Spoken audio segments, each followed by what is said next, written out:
हर व्यक्ति का जीवन विद्यार्थी का जीवन होता है। जानना, समझना, पढ़ना, लिखना हर व्यक्ति के जीवन में होता है और इसी को जान करके, समझ करके, अनुभव करके जीवन जीना होता है। इसी से ही सुखी जीवन जीने की कला आती है, अच्छा जीवन जीने का रास्ता मिलता है और सुंदर जीवन बन पाता है।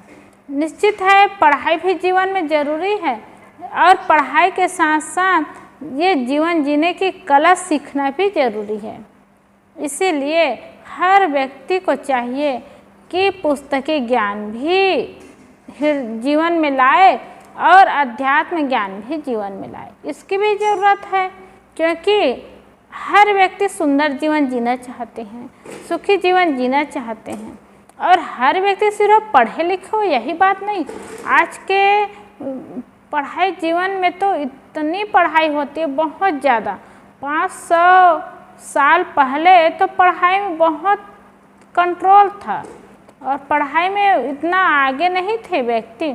आज तो पढ़ाई में बहुत आगे हैं, पढ़ाई कर रहे हैं और वैसे ही जैसे जितना पढ़ाई की आवश्यकता है उससे ज़्यादा जीवन जीने की कला सीखने के लिए, ये सब चीज़ जानने के लिए इसको भी पढ़ना ज़रूरी होता है।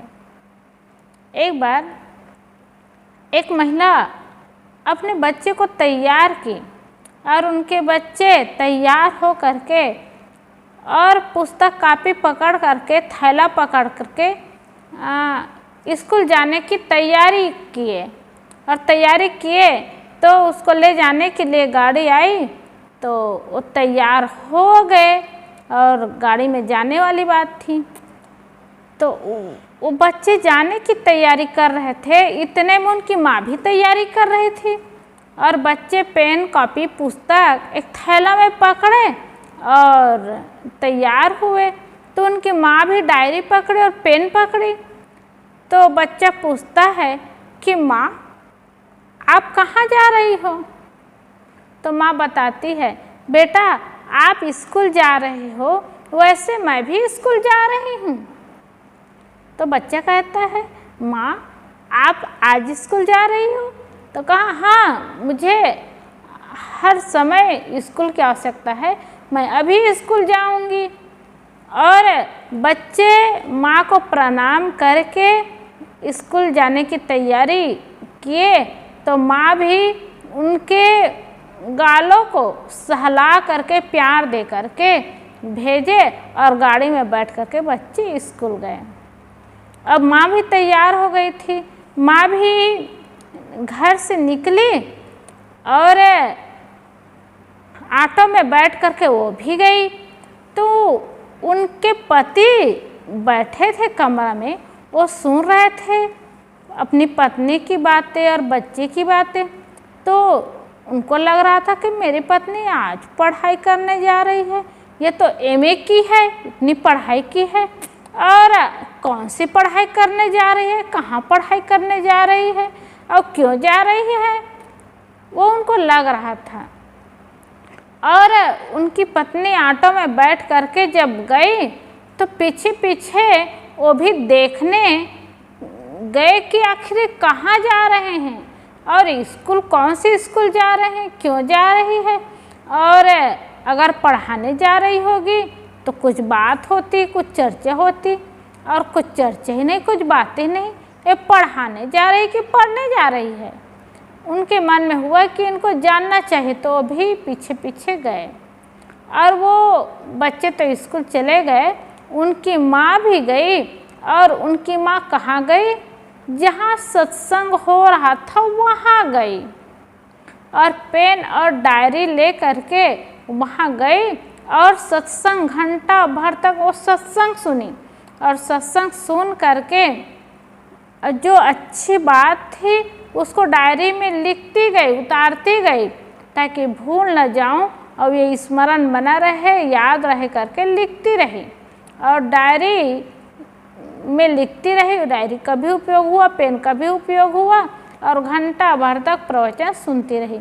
जब सत्संग समाप्त हुआ तब घर वो भी आने लगे और जब घर आने लगी, घर आई तो उनके पति जान गए थे कि ये तो सत्संग सुनने गए थे।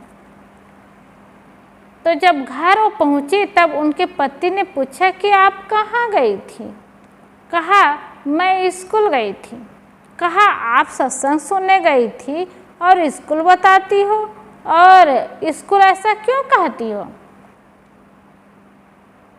तब वो कहने लगी, आखिर जैसे बच्चे पढ़ने के लिए जाते हैं वैसे हम लोग को भी पढ़ना ही तो है। बच्चे अक्षरों का ज्ञान प्राप्त करते हैं और पढ़ाई कर लेते हैं, वैसे हम लोग को जीवन जीने की कला सीखना है। तो जीवन जीने का ज्ञान चाहिए हम लोग को, और इसीलिए ये ज्ञान प्राप्त करने के लिए मैं संतों के पास जाती हूँ। और बच्चे पुस्तक को पढ़ने के लिए और अक्षरी ज्ञान प्राप्त करने के लिए स्कूल जाते हैं, और हम लोग को जीवन जीने का ज्ञान प्राप्त करने के लिए हम लोग सत्संग में जाते हैं। ये भी जरूरी है। तो सज्जनों, हर व्यक्ति को चाहिए कि जीवन जीने की कला सीखना है और जीवन जीने का रास्ता जानना है तो संतों के पास जाए, ज्ञान की बात सुने और जीवन में उसका आचरण करें। क्योंकि ये स्कूल छोटे छोटे बच्चे ही जाते हैं तभी वो पढ़ाई नहीं होती, पढ़ाई तो जीवन भर होती है और जीवन भर उनके उपयोग की आवश्यकता होती है। इसीलिए तो पहले पढ़ाई होती थी ना, तो गुरुकुल में पढ़ाई होती थी और बच्चे गुरुकुल में जाते थे। तो गुरुकुल में पढ़ाई होती थी तो क ख ग घ ही पढ़ाई नहीं करते थे, व्यवहारिक ज्ञान भी सिखाते थे, सैद्धांतिक ज्ञान भी सिखाते थे और आत्मिक ज्ञान भी सिखाते थे। सबकी पढ़ाई होती थी और सब ज्ञान प्राप्त कर लेते थे। पहले जब श्री राम पढ़ाई करने गए तो गुरुकुल में गए और सब चीज़ की पढ़ाई कर लिए थे, और श्री कृष्ण गए तो गुरुकुल में गए। पहले तो बड़े बड़े व्यक्ति होते थे और राजे महाराजे होते थे, वो लोग गुरुकुल में ही जाते थे और पढ़ाई करके वो आगे होते थे और फिर जीवन में परिवर्तन लाते थे और समझते थे हमें कैसे जीवन जीना है, किस मार्ग में जीना है और किस तरह रास्ता अपनाना है, ये सब ज्ञान प्राप्त कर लेते थे। इसीलिए तो पहले ये 4 प्रकार के आश्रम बताते हैं: ब्रह्मचर्य आश्रम, गृहस्थ आश्रम, वानप्रस्थ आश्रम और संन्यास आश्रम। केवल संतों के लिए ही आश्रम की बात नहीं होती, हर व्यक्ति के लिए होती है। आश्रम का अर्थ क्या होता है? आ करके श्रम करे, मेहनत करे और जाने, जीवन जीने की कला सीखे, जाने और मेहनत करे। यही आश्रम आने से ज्ञान प्राप्त होता है। ब्रह्मचर्य आश्रम में क्या होता है? स्वतंत्र होकर के जीवन जीना और सब शब्दों का ज्ञान प्राप्त करना, अक्षरों का ज्ञान प्राप्त करना, व्यावहारिक ज्ञान जानना, आध्यात्मिक ज्ञान जानना, सैद्धांतिक ज्ञान जानना, ये ब्रह्मचर्य आश्रम में होता है। और जैसे 4 आश्रम बनाते हैं वैसे उम्र को भी 4 जगह 4 भागों में बांट देते हैं। 25 साल तक ब्रह्मचर्य आश्रम, 25 साल से 50 साल तक गृहस्थ आश्रम। जब पढ़ाई पूरी हो जाती है उसके बाद गृहस्थी जीवन में प्रवेश करते हैं, और प्रवेश करते हैं ना तो पति पत्नी के साथ कैसे संबंध होना चाहिए, कैसे व्यवहार होना चाहिए, कैसे जीवन बनना चाहिए और कैसे जीवन को निभाना है, ये गृहस्थ आश्रम में होना चाहिए और ये सिखाते भी हैं। तो 25 साल से 50 साल तक गृहस्थ आश्रम की बात बताते हैं, 50 साल से 75 साल में वानप्रस्थ आश्रम की बात बताते हैं। मतलब घर में रह करके, एक साथ रह करके त्याग का जीवन होना चाहिए और त्याग का जीवन जीते हैं। और 75 के बाद शरीर रहा तो संन्यास का आश्रम अर्थात गुरुकुल में जा करके संतों के पास रह करके जीवन जीने की कला सीखे और सुंदर जीवन बनाए और जीवन का अंत करे। ये इस प्रकार 4 प्रकार के आश्रम को, उम्र को भी 4 भागों में बांटा जाता है और इस तरह से जीवन जिया जाता है।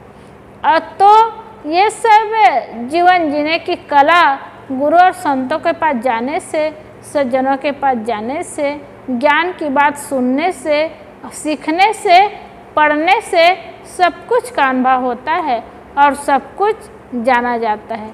इसलिए वो बहन कितनी सुंदर बात कही कि मैं स्कूल पढ़ने जा रही हूँ और ये पढ़ाई क ख ग घ की पढ़ाई नहीं है। वो तो पढ़ाई में एमए की थी, बहुत पढ़ाई की थी, लेकिन जीवन जीने की कला सीखने के लिए, व्यवहार को सुंदर बनाने के लिए, अध्यात्म को सुंदर बनाने के लिए, सिद्धांत की बात को जानने के लिए सत्संग की आवश्यकता होती है।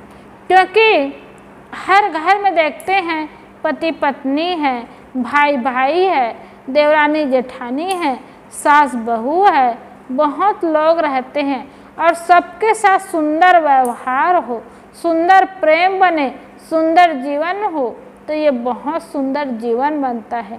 और इसी के ज्ञान की आवश्यकता है और ऐसे आचरण की आवश्यकता है। जब ऐसा ज्ञान हो जाता है और ऐसा आचरण हो जाता है तो जीवन कितना सुंदर हो जाता है और जीवन कितना सहज हो जाता है और बहुत अच्छे ढंग से जीवन की नैया पार होती है।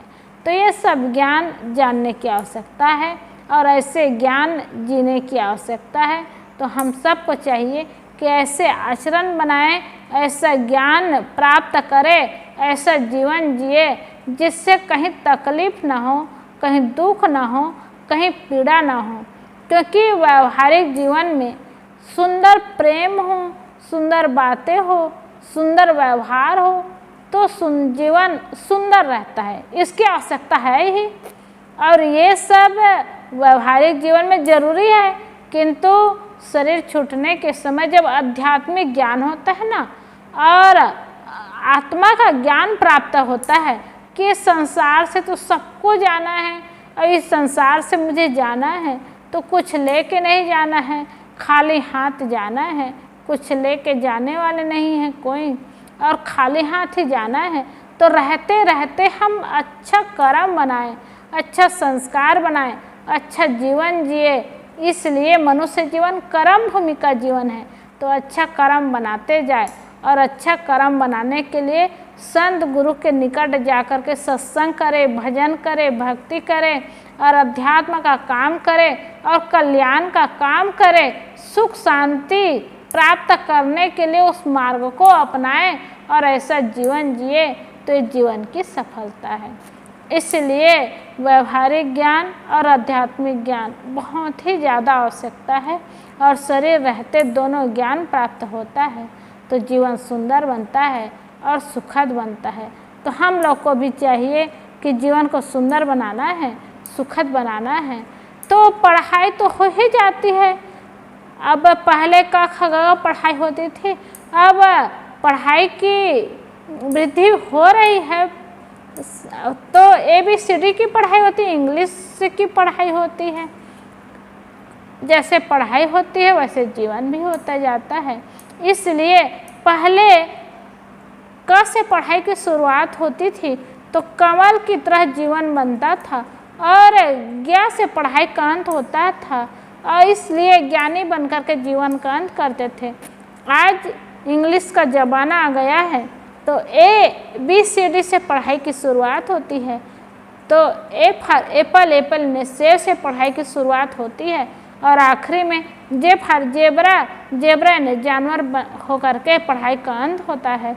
वैसे ही भोग की चीज़ से ज़िंदगी की शुरुआत होती है और जानवर बन करके जीवन का अंत करते हैं।